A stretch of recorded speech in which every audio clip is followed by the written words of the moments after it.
নমস্কাৰ, জুতি লগাকৈ আবেলিৰ চাহকাপৰ সৈতে খাবলৈ মই আজি লৈ আহিছোঁ আপোনালোকৰ বাবে দুটা ব্ৰেডৰ স্নেক্স। প্ৰথমে মই ব্ৰেডৰ চপটো বনাবৰ কাৰণে 3টা মিডিয়াম সাইজৰ বইল আলু গ্ৰেট কৰি লৈছোঁ। আৰু সেই আলুখিনিত মই 4-5টামান কেঁচা জলকীয়া সৰু সৰুকৈ কাটি দিছোঁ। 2টা মিডিয়াম সাইজৰ পিঁয়াজো সৰু সৰুকৈ কাটি দিয়াৰ লগতে মই এমুঠিমান পদিনাৰ পাতো কাটি দিছোঁ।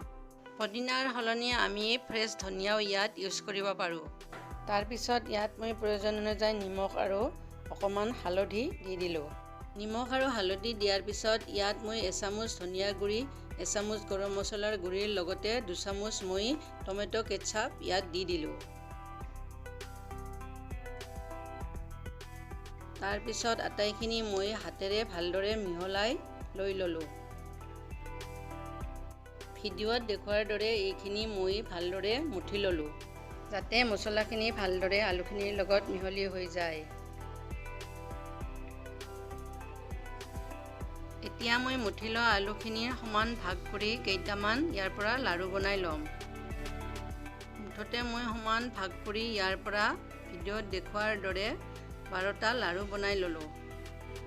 ব্ৰেডৰ চপটো বনাবৰ কাৰণে মোৰ আলুৰ মিশ্ৰণটোৰ পৰা লাড়ুকেইটা বনোৱা হৈ গ'ল। সেয়ে এতিয়া মই ব্ৰেডৰ চপটো বনাম। তাৰ কাৰণে মই কেইখনমান ব্ৰেড লৈ ল'লোঁ আৰু লগতে মই এটা বাটিত পৰিষ্কাৰ পানীও লৈ ল'লোঁ। এতিয়া মই ব্ৰেডৰ চপটো বনাবৰ কাৰণে এখন ব্ৰেড মই পানী থকা বাটিটোত লাহেকৈ জুবুৰিয়াই দিলোঁ আৰু উঠাই লৈ মই হাতেৰে ভিডিঅ'ত দেখুওৱাৰ দৰে চেপি পানীটো উলিয়াই পেলালোঁ। তাৰ পিছত মই আলুৰ লাড়ু এটা ইয়াত সুমুৱাই দি হাতেৰে বন্ধ কৰি দিলোঁ। ব্ৰেডখন পানীত জুবুৰিয়াওঁতে সাৱধানেৰে জুবুৰিয়াব লাগিব, যাতে একেবাৰে তললৈ সোমাই নাযায়। ব্ৰেডখন উঠাই আনি আমি লাহেকৈ পানীটো চেপি উলিয়াব লাগিব, যাতে ব্ৰেডখন ভাঙি নাযায়।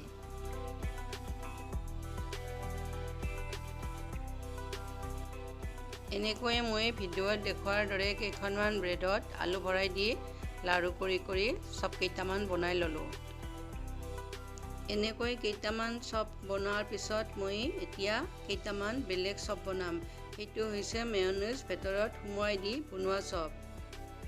সেয়ে মই এটা বাটিত ভেজ মেয়নিজ লৈ ল'লোঁ আৰু আলুৰ লাড়ু এটা লৈ ভিডিঅ'ত দেখুওৱাৰ দৰে চেপেটা কৰি লৈ তাত মই আধা চামুচকৈ মেয়নিজ দি দিলোঁ।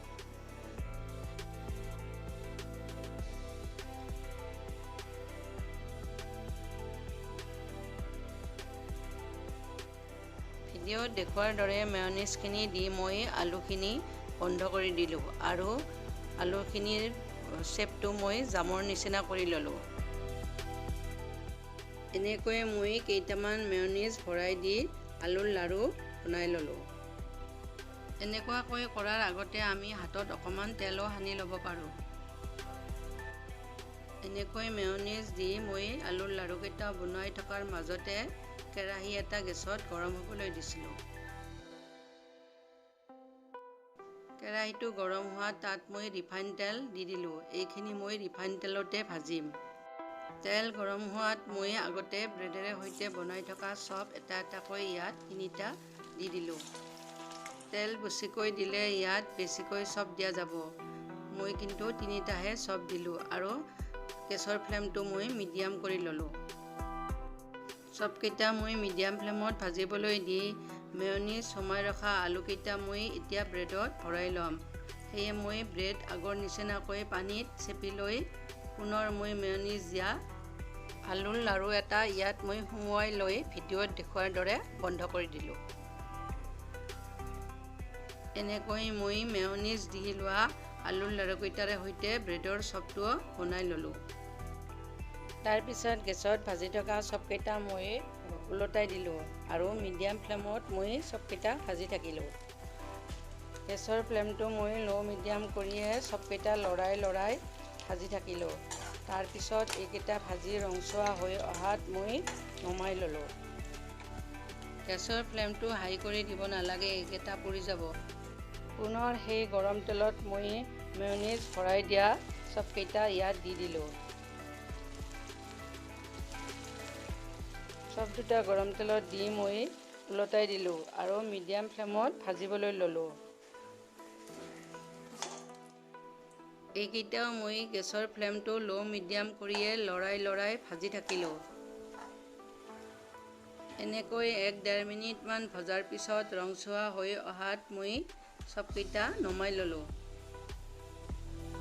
আৰু মই এনেকৈয়ে বাকীকেইটা চপো ভাজি ল'লোঁ।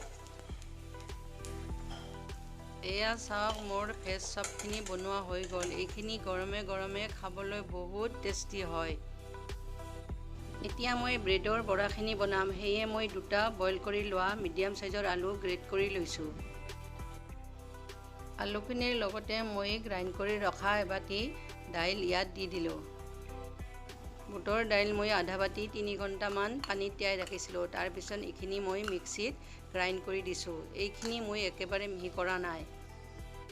তাৰপিছত ইয়াত মই মিহিকৈ কাটি লোৱা 2টা মিডিয়াম সাইজৰ পিঁয়াজ ইয়াত দি দিলোঁ। আৰু লগতে মই কেইটামান জলকীয়াও সৰু সৰুকৈ কাটি দি দিলোঁ। আৰু মই 4খন ব্ৰেড ইয়াত দিবৰ কাৰণে গ্ৰাইণ্ড কৰি লৈছোঁ। সেয়ে ইয়াৰ পৰা অকণমান মই দি দিলোঁ। তাৰপিছত চাহ চামুচ এখনেৰে মই ইয়াত ধনিয়া গুড়ি এচামুচ, জিৰা গুড়ি এচামুচ, লগতে মই প্ৰয়োজন অনুযায়ী নিমখ আৰু হালধিৰ গুড়ি অকণমান দি দিলোঁ। তাৰপিছত ইয়াত মই কাটি লোৱা এমুঠিমান ধনিয়া দি দিলোঁ। ধনিয়াখিনি মোৰ অকণমান শুকোৱাৰ নিচিনা হৈছে। ইয়াতে ফ্ৰেছ ধনিয়া ইউজ কৰিলে বেছি সোৱাদ হয়। ইয়াতো আমি ইচ্ছা কৰিলে টমেটো কেটচাপৰ লগতে গৰম মছলা আৰু শুকান জলকীয়াৰ গুড়ি দিব পাৰোঁ, কিন্তু মই দিয়া নাই। এইখিনি মিহলি কৰি থকাৰ মাজতে পুনৰ মই ব্ৰেডৰ গুড়া ইয়াত দি দিলোঁ আৰু মিহলি কৰিবলৈ ল'লোঁ। পুনৰ মই এইখিনি মিহলি কৰিবলৈ ল'লোঁ আৰু মিহলি কৰি থকাৰ মাজতে অকণমান ব্ৰেডৰ গুড়া আছিল, সেইখিনি ইয়াত দি দিলোঁ। 4খন ব্ৰেডৰ মই আটাইখিনি গুড়া ইয়াত ইউজ কৰিলোঁ আৰু এইখিনি ভালদৰে মিহলি কৰি ল'লোঁ।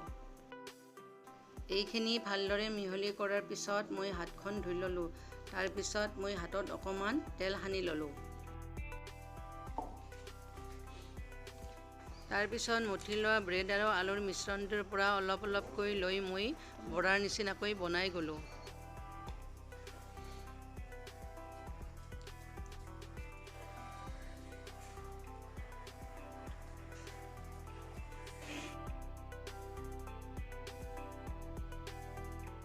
আটাইখিনি এনেকৈ বনোৱাৰ পিছত মই গেছত এটা কেৰাহী গৰম হ'বলৈ দিছিলোঁ আৰু কেৰাহীটো গৰম হোৱাত তাত মই ৰিফাইন তেল দিলোঁ। তেল গৰম হোৱাত তাত মই বনাই লোৱা ব্ৰেডৰ বৰাবিলাক দি গ'লোঁ। ব্ৰেডৰ বৰাবিলাক দি মই গেছৰ ফ্লেমটো মিডিয়াম কৰি ল'লোঁ।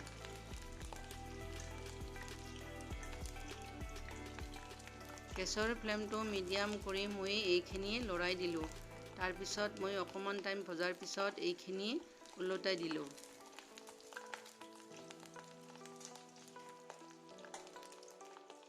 গেছৰ ফ্লেমটো লো মিডিয়াম কৰিয়ে মই এইখিনি লৰাই ওলটাই পালটাই দি ভাজি থাকিলোঁ। 1 মিনিটমান ভজাৰ পিছত এইখিনি অকণমান ফুলি অহাত মই হেতাখনেৰে অকণমান হেঁচি দিলোঁ।